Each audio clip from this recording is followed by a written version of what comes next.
होश में आने के बाद उसने ये पहला इंसान देखा था। ये उसका सबसे कमजोर पल था, जिसमें उसे पता ही नहीं था कि वो कौन है और ना ही वो उस आदमी को जानती थी। लेकिन उसे उस आदमी पर विश्वास होना बिल्कुल लाजमी था। उसे पूरा विश्वास था कि वो उसकी पूरी ईमानदारी से ध्यान रखेगा। हो सकता है वो उसका दोस्त हो या परिवार का सदस्य हो। और सचमुच उस आदमी ने उसका बहुत ध्यान भी रखा, जैसे वो इस दुनिया में सबसे कीमती चीज हो। जैसे अगर उसे कुछ हो गया तो पता नहीं क्या मुसीबत आ जाएगी। वो उसे पूछना चाहती थी कि क्या वो उसका बॉयफ्रेंड या दोस्त है, लेकिन होश में आने के बाद वो कुछ बोल नहीं पा रही थी। शर्मा, वो उसे यही कहकर बुलाता था, लेकिन उसे खुद नहीं पता था कि शर्मा उसका नाम है या सरनेम। इस बारे में वो ज्यादा परेशान नहीं थी, क्योंकि उसे विश्वास था कि वो जल्दी ठीक हो जाएगी। लेकिन वो जल्दी समझ गई थी कि कुछ गड़बड़ है। उसने बस अपनी याददाश्त खोई थी, लेकिन वो बेवकूफ नहीं थी। इसके अलावा उसकी अंग्रेजी भी काफी अच्छी थी, जिसकी वजह से वो दवाई के डब्बे पर लगे लेबल पर लिखे 2 शब्दों का मतलब पढ़ते ही समझ गई थी, बेहोश करने वाली दवा। लेकिन क्यों? बस उसकी याददाश्त खोई थी, लेकिन उसे बाकी कोई भी प्रॉब्लम नहीं थी। फिर उसे सेडेटिव क्यों दिए जा रहे थे? उसे नींद भी बहुत अच्छी आती थी, तो फिर नींद की गोलियां क्यों दी जा रही थी? उसे ऐसी कौन सी बीमारी थी जिसके इलाज में इन दवाइयों की जरूरत थी? उसे तो अपनी पहचान भी याद नहीं थी, तो फिर वो आदमी उसे ऐसी दवाइयां क्यों दे रहा था जिससे उसकी याददाश्त शायद कभी वापस ही ना आए? उसे अच्छे से याद था कि अगर किसी को लंबे वक्त तक सेडेटिव दिए जाएं तो उसका दिमाग बहुत कमजोर हो जाता है और उसकी याददाश्त हमेशा के लिए खो जाती है। कहीं ऐसा तो नहीं कि इन्हीं दवाइयों की वजह से उसकी याददाश्त गई हो? कहीं आदमी किसी मकसद की वजह से तो उसका ख्याल नहीं रख रहा है? कहीं वो जानबूझकर उसकी याददाश्त मिटाने की कोशिश तो नहीं कर रहा? कहीं उसे ऐसा करने के लिए हायर तो नहीं किया गया जो चाहते हो कि उसे कुछ याद ना आए? आखिर वो है कौन? आखिर वो उसके साथ ऐसा क्यों करना चाहते थे? वो बस अपनी पहचान जानकर जल्दी से जल्दी यहाँ से निकलना चाहती थी। वैसे तो उसने वो सेडेटिव और नींद की गोलियां खानी बंद कर दी थी, लेकिन उसने उस आदमी को ये बात पता नहीं चलने दी। उसके सामने वो गोलियां अपने मुंह में डाल लेती, लेकिन निगलती नहीं, बल्कि उसके जाते ही उनको थूक देती। उसने उसे इंजेक्शन लगाने नहीं दिया। उसे डर था कि कहीं उसमें भी कोई दवा ना मिली हो। उसने रोज अच्छे से खाना खाया ताकि उसमें जल्दी ताकत आ जाए, लेकिन अभी भी उसका गला बैठा हुआ था और वो बोल नहीं पा रही थी। और उस आदमी को भी उस पर बिल्कुल शक नहीं हुआ। उसको यही लगा कि वो अब भी बोल नहीं सकती और ना ही चल सकती है। 2 दिन बाद जब वो किसी और काम में बिजी था तो वो वहां से भाग निकली, लेकिन उसका शरीर अभी भी कमजोर था और वो थोड़ा चलने में ही न जाने कितनी बार लड़खड़ाई। जब उसे एहसास हुआ कि कोई उसका पीछा कर रहा था तो वो एक पेड़ के पीछे छिपकर उसे देखने लगी। आखिर वो लोग थे कौन? वो लोग उसे क्यों देख रहे थे? कहीं उस आदमी को पता तो नहीं चल गया कि वो उसकी कैद से भाग गई है? क्या ये उसी के आदमी है? उसे समझ नहीं आ रहा था कि वो कौन है और किस पर विश्वास कर सकती है। वो कार एक्सीडेंट, फिर इतने दिनों तक बंद रहना, सब कुछ जैसे पहले से प्लान किया गया हो। लेकिन कोई उसके साथ ऐसा क्यों करना चाहेगा?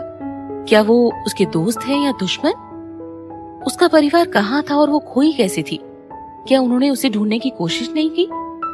कहीं इन लोगों को उसके परिवार वालों ने ढूंढने के लिए तो नहीं भेजा? उसे कई बातों पर शक हो रहा था, लेकिन उसने उन लोगों से पूछने की हिम्मत नहीं की। अगर उन्होंने उसे फिर से पकड़ लिया तो शायद वो अगली बार भाग ना पाए। लेकिन अब जब वो आजाद है तो उसे खुद समझ नहीं आ रहा था कि वो कहाँ जाए। वो बहुत डरी हुई थी और मजबूर महसूस कर रही थी। उसे पता था कि 2 लोग उसका पीछा कर रहे थे। उसने ऐसे जताया जैसे वो बिल्कुल ठीक है और जल्दी जल्दी कदम बढ़ाते हुए वो वहां से निकलने लगी। नदी के किनारे किनारे से गुजरते हुए वो उसमें गिर गई। पानी का बहाव बहुत तेज था। उसने डर के मारे अपनी आंखें बंद कर ली। वो पानी में डूब रही थी। वो पानी में डूब के मरना नहीं चाहती थी, लेकिन उसके मुंह में पानी भरता जा रहा था। क्या वो मरने वाली है? लेकिन वो मरना नहीं चाहती। कम से कम अपनी जिंदगी का सच जानने से पहले तो नहीं। उस वक्त उसे किसी छोटी लड़की की आवाज सुनाई थी। दीदी, तुम बिल्कुल बुद्धू हो। मैंने आपको पहले ही समझाया था ना कि अपनी बॉडी को बिल्कुल रिलैक्स छोड़ दो। रिलैक्स? अपने हाथ सीधे फैलाओ और अपनी हथेलियों को आगे की तरफ करो। ऐसा करते हुए अपने हाथ ठीक से फैलाकर आगे की तरफ शरीर को पुश करो। जब आप पानी में डूब रही हो तो आपको पानी के प्रतिरोध के खिलाफ दोनों बाहों को आगे की तरफ बढ़ाते हुए शरीर को एक साथ पुश करना चाहिए। अपनी बॉडी को रिलैक्स करो और अपने पैरों को भी किक करते हुए आगे बढ़ो। ओह मेरी प्यारी बहन, तुम इतनी बुद्धू कैसे हो? मैं स्विमिंग चैंपियन हूँ और आपको तैरना भी नहीं आता। जल्दी जल्दी एक बार फिर से कोशिश करो। हाँ, बिल्कुल ऐसे ही। आपके हाथ बिल्कुल सही चल रहे हैं। अपने एंकल को रिलैक्स करो। पैरों को छटपटाने से कुछ नहीं होगा। आपको ऊपर की तरफ हाथ चलाना होगा। किक मारो। हाँ, बिल्कुल ठीक। हे भगवान, आप फिर से रुक गई। एक बार फिर से कोशिश करो। अपनी बॉडी को रिलैक्स करो। उसके दिमाग में बस यही सब बातें चल रही थी। उसे एक एक शब्द याद आया। उसने अपनी छोटी बहन की कही हुई सारी बातें फॉलो करते हुए बॉडी को रिलैक्स किया और कोशिश करती रही। उसने हौसला नहीं छोड़ा। धीरे धीरे उसका शरीर पानी के ऊपर आने लगा और ऐसा करते हुए वो पानी की सतह पर आ गई। वो तो अच्छा था कि भगवान ने उसका साथ दिया और वो किनारे से ज्यादा दूर नहीं थी। उसने एक बार फिर से मौत को हरा दिया था। जमीन पर पहुंचकर वो अपनी ताकत बटोरने की कोशिश करती रही। अब और नहीं, अब वो फिर से ये सब सहन नहीं कर सकती। उसे उन आदमियों से पीछा छुड़ाने का कोई तरीका निकालना होगा। अब उसके पास और क्या रास्ता था। वो उनसे बचने के लिए अब सड़क पर आजादी से नहीं घूम सकती थी। उसे उन लोगों को ढूंढना था जो उसकी जिंदगी के बारे में अच्छे से जानते थे। लेकिन वो लोग कौन थे? दोस्त? दुश्मन? क्या वो उन लोगों के हाथों की कठपुतली बनकर रह जाएगी? नदी से निकलने के बाद वो काफी देर तक वहीं लेटी रही। उसके बाल गीले और मिट्टी में सने हुए थे। वो सड़क पर चलती हुई भिखारी से कम नहीं लग रही थी। सच में उसकी हालत उनके जैसी ही थी। भूख की वजह से उसे चला भी नहीं जा रहा था। जीने के लिए उसने पास के डस्टबिन से कुछ ढूंढना शुरू कर दिया, लेकिन वहां पर सिर्फ आदमियों के कपड़े थे, खाने के लिए कुछ भी नहीं। पार्क में बैठकर वो सोच रही थी कि वो कहाँ जाए, लेकिन वो किसी जगह को पहचानती नहीं थी। वो बिना जाने वहां घूमने का खतरा मोल नहीं ले सकती थी। ये सोच सोचकर उसका दिल बैठा जा रहा था। डर भी बढ़ता जा रहा था। ठीक उसी वक्त एक बूढ़ी दादी वहां से गुजर रही थी, जो वॉकिंग स्टिक की मदद से चल रही थी। पार्क में और भी बच्चे खेल रहे थे। जब वो बिना देखे दौड़े तो उस बूढ़ी औरत से टकरा गए। वो बूढ़ी औरत दिखने में काफी कमजोर लग रही थी, इसीलिए वो फौरन उसे संभालने के लिए दौड़ी। वो बूढ़ी औरत नाराज होने के बजाय मुस्कुराने लगी। वो संभलने के बाद वहां से गई नहीं, बल्कि पास की एक क्लॉ मशीन पर जाकर खेलने लगी। ये देखकर बच्चे फौरन उसकी तरफ दौड़े। जब वो दादी कई बार हार गई, तो जब उन्होंने और खेलने के लिए अगली बार कार्ड स्वाइप किया, तो उन शैतान बच्चों ने दादी को हटाकर खुद खेलना शुरू कर दिया। लेकिन वो भी एक भी खिलौना कैच नहीं कर पाए। दादी ने उन्हें डराने के लिए छड़ी दिखाई। वो उन्हें डांट रही थी कि वो एक भी खिलौना नहीं पकड़ पाए। ये देखकर शालिनी की हंसी छूट गई। उसे दादी का नेचर बहुत अच्छा लगा। वो जानती थी कि दादी जानबूझकर बच्चों को छेड़ रही थी। अचानक दादी का सर घूमने लगा और उनके चेहरे की मुस्कुराहट गायब हो गई थी। किसी वजह से उनके दिल में अजीब सा डर था। वो जानती नहीं थी कि दादी को क्या हुआ, लेकिन जब दादी ने क्लॉ मशीन की तरफ इशारा करके खेल में बच्चों की मदद करने को कहा, तब उसे समझ में आया। थोड़ा हिचकिचाते हुए वो खड़ी हुई और उनके पास आ गई। उसे क्लॉ मशीन को देखकर कुछ महसूस हो रहा था। जैसे उसने अपनी आंखें बंद की, उसे फिर से किसी की कही हुई बात याद आई। दीदी, मैं भी कितनी बुद्धू हूँ, मैं कभी एक खिलौना भी कैच नहीं कर पाती। ये सोचते ही उसका सर दर्द होने लगा। जब उसका सर चकराने लगा तो दादी ने चिंतित होकर पूछा, क्या हुआ तुम्हें? उसने कहा, कुछ नहीं, और फिर मुस्कुराते हुए बच्चों की मदद करने लगी। आश्चर्यजनक रूप से उसने एक खिलौना कैच कर लिया था। दादी ने खुश होकर उस खिलौने को ऐसे गले लगाया जैसे वो किसी बच्चे को गले लगा रही हो। फिर उन्होंने कुछ सिक्के अमित की तरफ बढ़ाए। अमित ने बहुत तेजी से कम दर्जन भर खिलौने कैच कर लिए। दादी ने बाद में खुश होकर बच्चों में वो खिलौने बांट दिए और उनमें से सबसे बड़ा खिलौना अमित के लिए रखा। उन्होंने मुस्कुराते हुए अमित को अपने घर आने के लिए कहा। दादी के जाने के बाद वो वहीं बैठकर दादी का दिया हुआ खिलौना देखने लगी।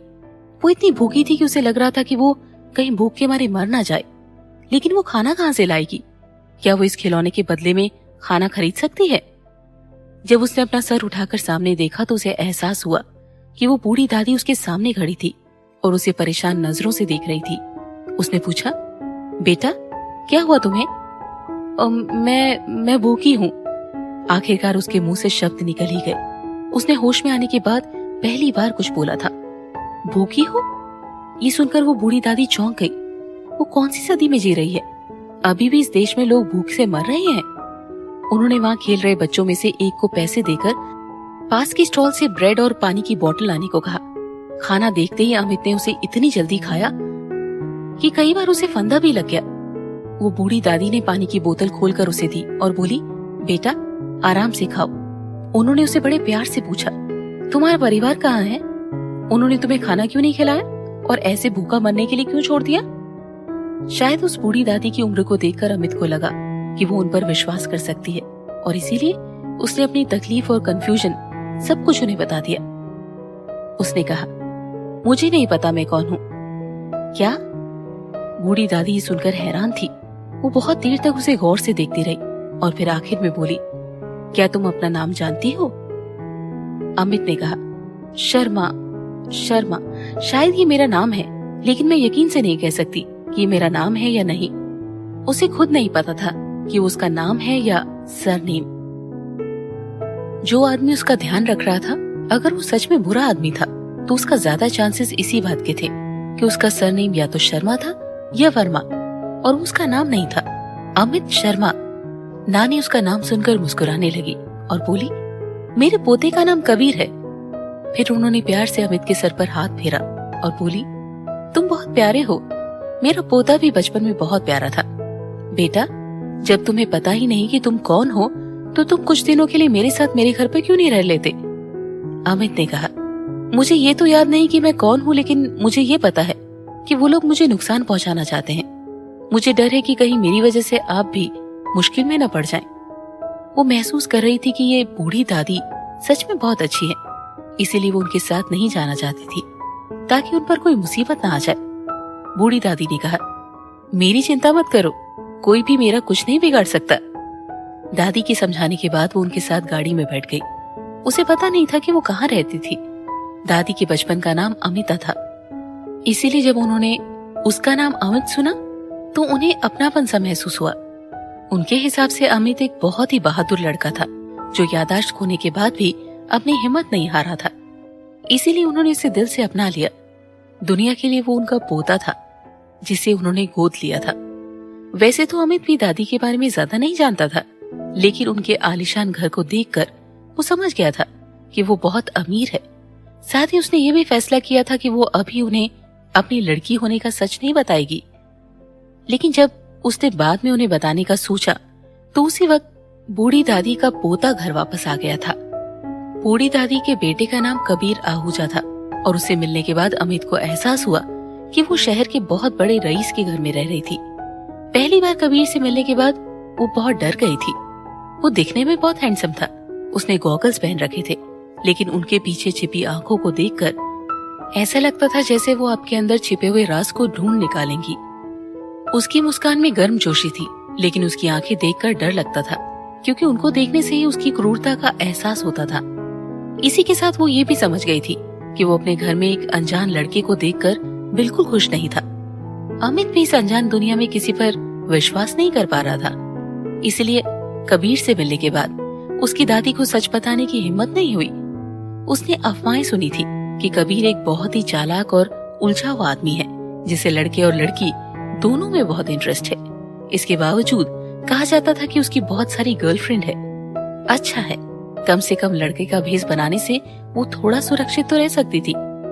लेकिन देखा जाए तो अमित ने यही सोचा कि अगर उसकी दादी भी अचानक से किसी अजनबी लड़के को घर लेकर आए तो उसे भी अच्छा नहीं लगता। इसीलिए अगर कबीर उसका वहाँ रहना पसंद नहीं करता तो वो बिल्कुल बुरा नहीं मानेगी, वो जरूर उसके बारे में छानबीन करवाएगा। लेकिन उसने सोचा कि कबीर को उसके बारे में ज्यादा नहीं पता चला होगा, क्योंकि शायद इसीलिए कबीर को लग रहा था कि वो जरूर उसके पिता की नाजायज औलाद है। इसीलिए पहले वाले एक्टर के मना करते ही उसने अमित को परखने के लिए अपने शो के सेकंड मेल लीड का रोल दे दिया था। अब जब दुनिया ने उसे एक आदमी मान ही लिया था तो उसे समझ नहीं आ रहा था कि भविष्य में ये सच्चाई और कैसे मोड़ लेगी। बिल्कुल इसी तरह 2 महीने गुजर गए और उसने इस दुनिया की बहुत सी चीजों के बारे में जाना। ये वो चीजें थी जो उसके लिए बिल्कुल नई थी। उसने तो शायद उन्हें पहले कभी नहीं देखा था। जैसे कि पहले कंप्यूटर्स वजन में बहुत भारी और कीमती होते थे।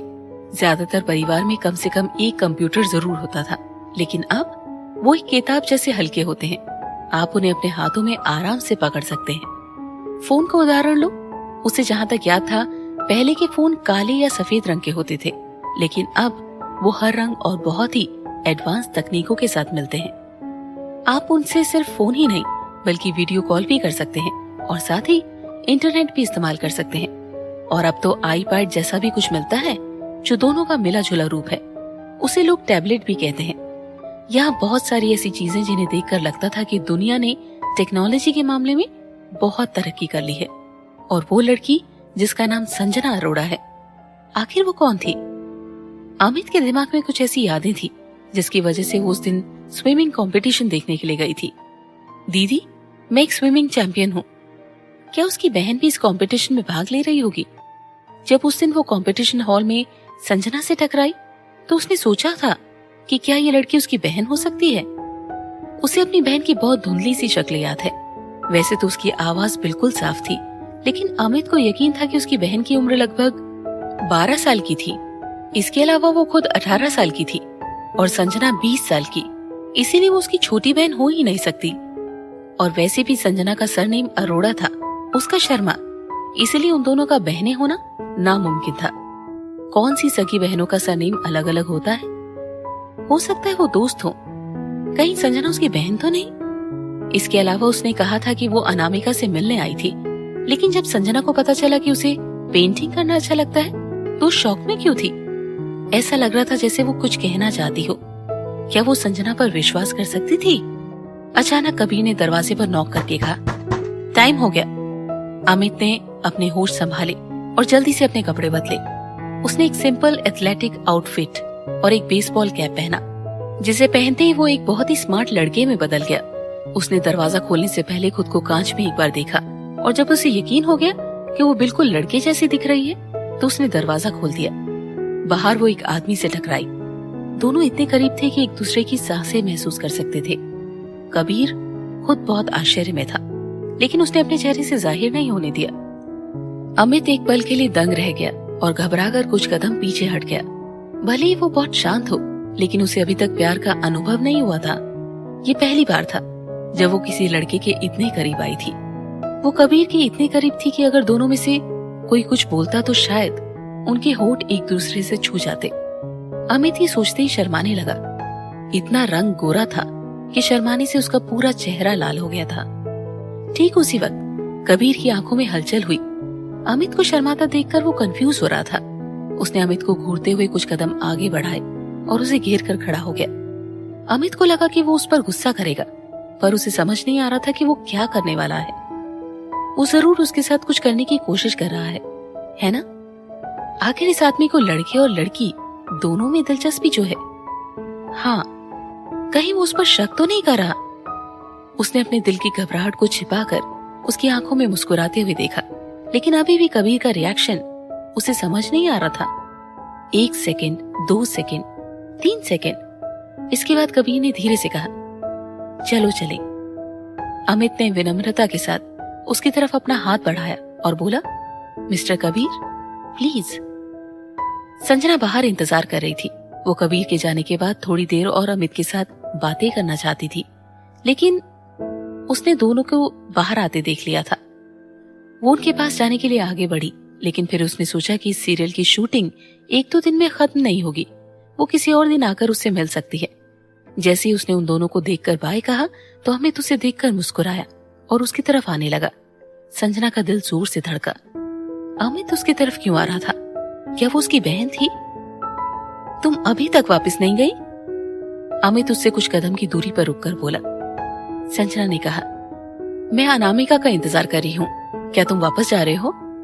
अमित ने हामी भरी तो संजना ने हिचकिचाते हुए पूछा, क्या हम एक दूसरे का नंबर ले सकते हैं? उसे डर था कि कहीं अमित उसे गलत ना समझ ले, इसीलिए उसने जल्दी से आगे कहा, अब तो हम दोस्त हैं ना, तो कम से कम फोन पर तो बात कर ही सकते हैं ना। इसीलिए मैंने सोचा कि क्यों ना हम किसी दिन साथ में बाहर खाना खाने चले। अमित बोला, मेरे पास अभी फोन नहीं है, जब हम अगली बार मिलेंगे तो मैं तुम्हें अपना नंबर दे दूंगा। Good bye. अमित उसे देखकर मुस्कुराया और फिर कबीर के साथ वहां से चला गया। कार में बैठते हुए कबीर ने उसे पूछा, क्या तुम्हें वो पसंद है? उसकी बात सुनकर अमित हैरान था, लेकिन फिर उसने कुछ रिएक्ट नहीं किया। उसने कंफ्यूज होकर कहा, जैसे उसे समझ ही ना आया हो कि कबीर की बात का क्या मतलब था, लेकिन वो जानता था कि कबीर क्या पूछना चाहता है। कबीर ने कड़क आवाज में कहा, मेरी चेतावनी भूलना मत। तुम उसे छोड़कर दुनिया में किसी को भी पसंद कर सकते हो, लेकिन उससे दूर रहो। कबीर की आवाज में बहुत बेरुखी थी। अपनी कार में बैठकर अमित उसके बारे में सोचने लगा। संजना की शादी ग्रोवर फैमिली में हुई थी। उसका पति उस परिवार का चौथे नंबर का बेटा था। वो किस तरह का इंसान होगा? कबीर उसे हमेशा संजना से दूर रहने के लिए क्यों कहता रहता है? जो लोग उसका लोनावला में पीछा कर रहे थे, कहीं वो उन दोनों में से एक तो नहीं था? उन दोनों में से एक बहुत ही हैंडसम था। उसकी आंखें बहुत गहरी थी। कहीं वो संजना का पति तो नहीं था जो उसे इंटेंस नजरों से देख रहा था? अमित कार की खिड़की से बाहर देखते हुए बहुत कुछ सोचे जा रहा था। कबीर उसके पास आराम से बैठा हुआ था। उसके अंदर एक ऐसी कशिश थी जो अमित को भी उसकी तरफ आकर्षित कर रही थी। अचानक सही पोजीशन में बैठते हुए अमित का शरीर कबीर से छू गया। उसके शरीर में अजीब सी हलचल हुई। अमित ने मुस्कुराते हुए अपना रिएक्शन छिपाने की कोशिश की, लेकिन कबीर ने कुछ रिएक्ट नहीं किया। ना वो बात कर रहा था और ना ही मुस्कुरा रहा था। उसके चेहरे से बेरुखी साफ झलक रही थी। थोड़ी देर बाद उसके चेहरे के एक्सप्रेशन बदल गए। अमित को लगा कि शायद अब वो उस पर अपने पिता की नाजायज औलाद होने का शक नहीं करता, लेकिन वो अभी भी उसके बारे में जानने के लिए उत्सुक था। दादी ने किसी को कुछ भी नहीं बताया था, ना ही उन्होंने कबीर को बताया था कि उसकी आदर्श खो चुकी है और उसे अपनी पहचान नहीं पता है। उसने दादी के घर जाते हुए बस यही एक बात छिपाने के लिए गई थी। अचानक अमित को छींकें आने लगी। उसे छींकते देखकर कबीर ने ड्राइवर को कार का एसी धीमा करने के लिए कहा। अमित ने कबीर से कहा, थैंक यू। वो उसे बिना कुछ बोले देखता रहा, लेकिन जब उसने अपना सर खिड़की की तरफ घुमाया तो उसके चेहरे के एक्सप्रेशन फिर से बदल गए। कबीर को समझ नहीं आ रहा था कि अचानक उसे अमित से इतनी हमदर्दी कैसे होने लगी थी। फिर उसने सोचा कि शायद ऐसा इसलिए है क्योंकि दादी ने उसे अमित का ध्यान रखने के लिए कहा था, क्योंकि वो बहुत कमजोर था। अमित ने टिश्यू लेने के लिए हाथ आगे बढ़ाया क्योंकि वो कबीर की तरफ रखा हुआ था, इसीलिए उसे टिश्यू उठाने के लिए कबीर पर थोड़ा झुकना पड़ा। अचानक कार मुड़ी और अमित का बैलेंस बिगड़ गया और गलती से उसने कबीर की जांघ को पकड़ लिया। उसके छूते ही कबीर के पूरे शरीर में करंट सा दौड़ गया।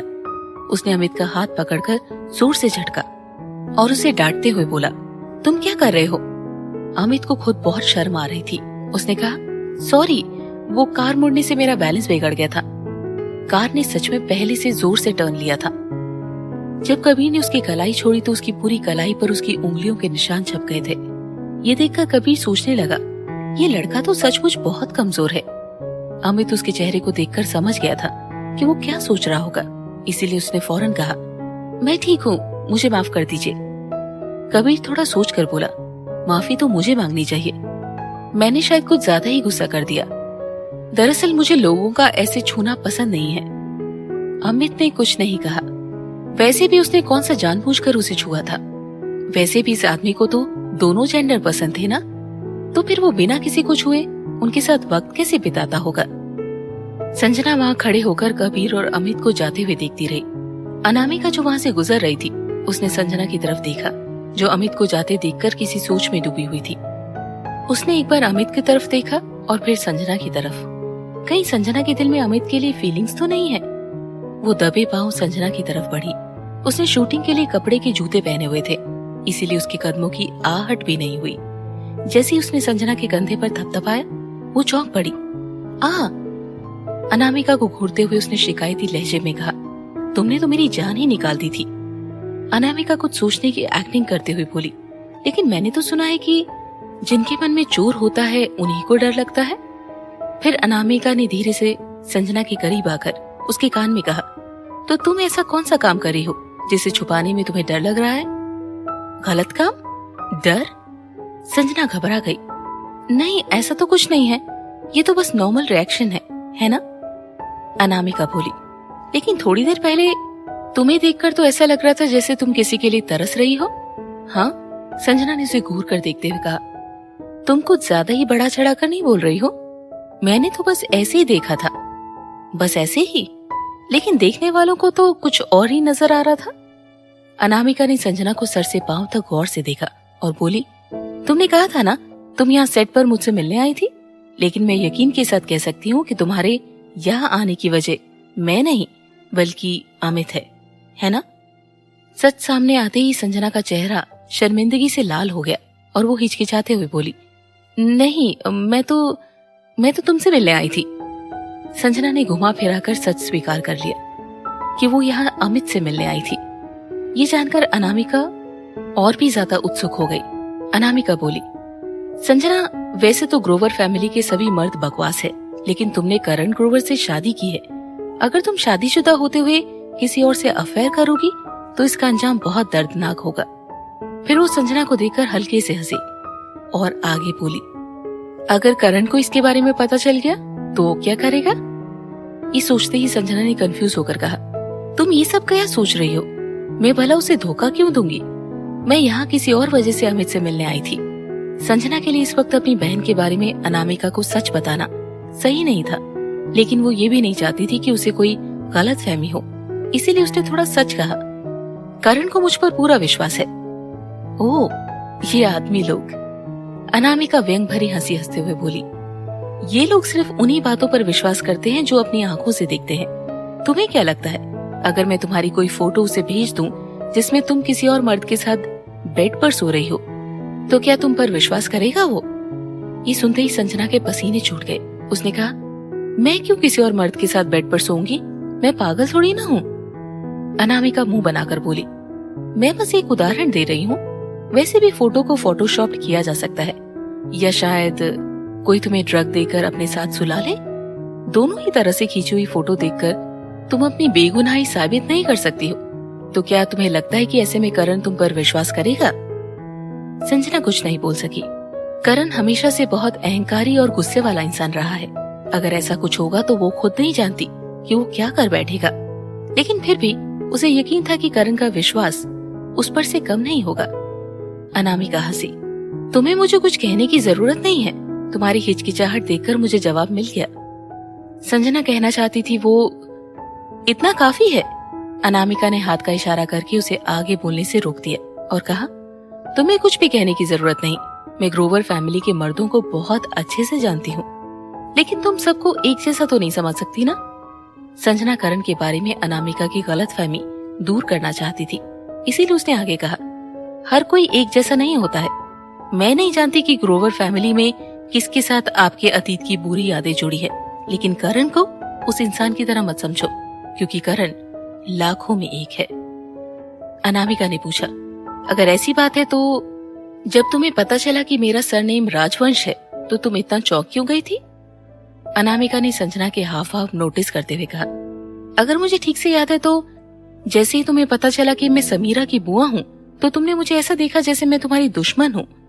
मुझे नहीं पता तुम्हारे और समीरा के बीच में क्या प्रॉब्लम है, लेकिन क्या तुम्हारा दिल मेरे और उसके बीच फर्क नहीं कर पाता? समीरा का नाम सुनते ही संजना के एक्सप्रेशन बदल गए। वो गुस्से से बोली, वो अलग बात है। अनामिका ने पूछा, वो कैसे? संजना जोर से चिल्लाकर बोली, पास्ट में जो हुआ उसके लिए सिर्फ समीरा नहीं बल्कि तुम्हारे राजवंश फैमिली का पावर और स्टेटस भी जिम्मेदार था। अनामिका ने कंफ्यूज होकर पूछा, पास्ट में क्या हुआ था? संजना बोली, समीरा, रोशनी और वैदई ने मिलकर मेरी बहन को टॉर्चर किया था। राजवंश फैमिली ने अपने स्टेटस की वजह से कैंपस वायलेंस जैसी गंभीर मामले की बात दबा दी और इसके बारे में एक सिंगल रिपोर्ट तक दर्ज नहीं होने दी। तुम्हें क्या लगता है ये क्या था? संजना जितना इस बारे में बात करती उसकी आंखें उतनी ही लाल हो जाती, जैसे वो अपने दिल की भड़ास निकाल देना चाहती हो। वो चिल्लाकर बोली, ये सब कुछ राजवंश फैमिली की वजह से हुआ है। अनामिका ये सुनकर हैरान थी। कैंपस वायलेंस, समीरा और रोशनी, क्या उसके पिता के स्टेटस की वजह से इस मामले को दबाया गया था? नामुमकिन। उसे और उसके पिता को तो इस बारे में कुछ भी नहीं पता था। अगर फिर भी ऐसा हुआ था तो इसका मतलब उसके बड़े भाई ने इस मामले को दबाया होगा। उसके लिए ये कोई आश्चर्य की बात नहीं थी, क्योंकि जितना प्यार वो समीरा से करता था वो उसकी गलती छिपाने के लिए कुछ भी कर सकता था। अनामिका नर्म आवाज में बोली, सॉरी। संजना जो इतनी आसानी से किसी के दबाव में नहीं आती थी, अचानक अनामिका को ईमानदारी से माफी मांगते देखकर दंग रह गई थी। सच भी यही था कि पास्ट में जो कुछ भी हुआ उससे अनामिका का कोई लेना देना नहीं था। इसलिए संजना ने उसे मना करते हुए कहा, आप क्यों माफी मांग रही हो? इसमें आपकी कोई गलती नहीं है। और वैसे भी आपने पहले सही कहा था, आप और समीरा दोनों बहुत अलग है। अनामिका ने संजना का हाथ पकड़कर कहा, अगर ये सब सचमुच राजवंश फैमिली की वजह से हुआ था तो मैं तुमसे वादा करती हूँ मैं खुद सच का पता लगाऊंगी और जो कुछ भी हुआ उसकी पूरी जिम्मेदारी लूंगी। जिम्मेदारी? संजना ने कभी नहीं सोचा था कि इन सब का जिम्मेदार राजवंश फैमिली निकलेगा, और वो खुद भी अब इस बारे में नहीं सोचती थी। वो बस जल्द से जल्द अपनी बहन को ढूंढना चाहती थी। इसके अलावा उसे और किसी भी बात में कोई इंटरेस्ट नहीं था।